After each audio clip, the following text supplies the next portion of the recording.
you seem like a nice young man. You've done great work.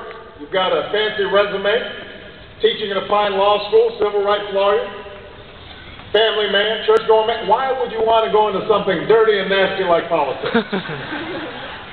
Why would you want to go into politics? And I understood the question and the cynicism. We all understand it. We understand it because we get a sense today that politics has become a business and not a mission. In the last several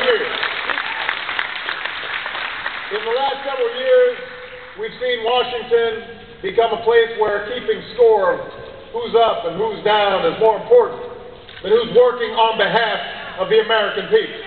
Yeah.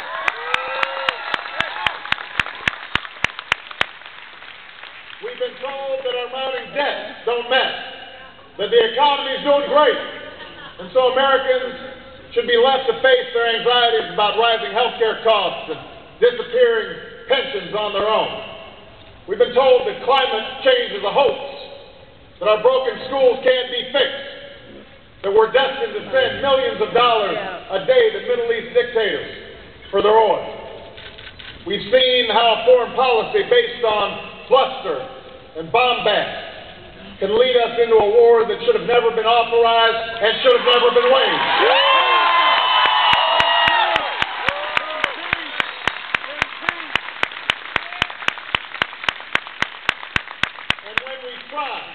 When we try to have an honest debate about the crisis we face, whether it's on the Senate floor or Sunday talk shows, the conversation isn't about finding common ground, it's about finding someone to blame.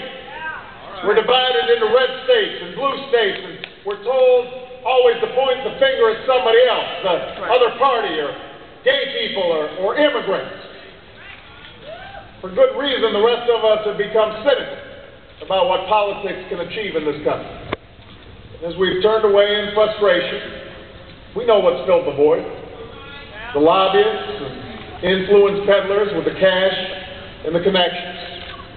The ones who turn government into a game only they can afford to play.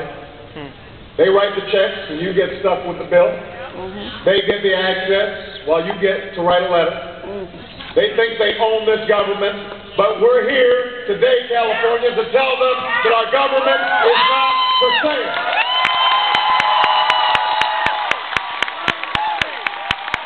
Our government is not for sale. We want it back. People tell me I haven't spent a lot of time learning the ways of Washington. But I promise you this. That's a good thing. I've been there long enough to know that the ways of Washington must change.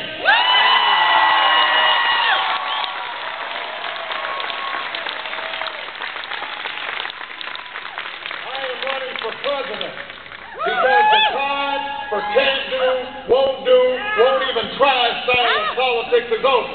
It is time to turn the page, California. It is time to turn the page. There's an awakening. There's an awakening taking place in America today. From New Hampshire to California, from Texas to Iowa, we are seeing crowds that we've never seen before. We're seeing people showing up for the very first political event of their lives. Some of them are here today, and they're coming because they know that we're at a crossroads right now. Because we're facing a set of challenges we haven't seen in a generation. And if we don't meet those challenges, we could end up leaving as children a world that's a little poorer and a little meaner than the one that we found. And so the American people are hungry for a different kind of politics. The kind of politics based on the ideals upon which this country was founded. The idea that we're all connected as one people, that we all have a stake in one another, that we have mutual responsibility towards each other. It's what I learned as a state senator in Illinois, that you can turn the page on old debates, that it's possible to compromise, so long as you never compromise your principles, and that so long as you're willing to listen to each other, we can assume the best in people instead of the worst. That's how we were able to reform a death penalty system that sent 13 innocent people to death row. That's how we were able to give health insurance to 20,000 more children who needed it. That's how we gave $100 million worth of tax cuts, not to the rich, but to working families in Illinois through an earned income tax credit. That's how we passed the first ethics reform in 25 years.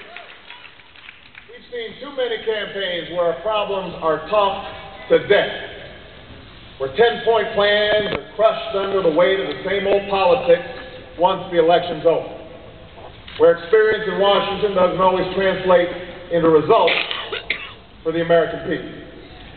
And so if we do not change our politics, if we do not fundamentally change the way Washington works, then the problems we've been talking about for the last generations will be the same ones that haunt us for generations to come.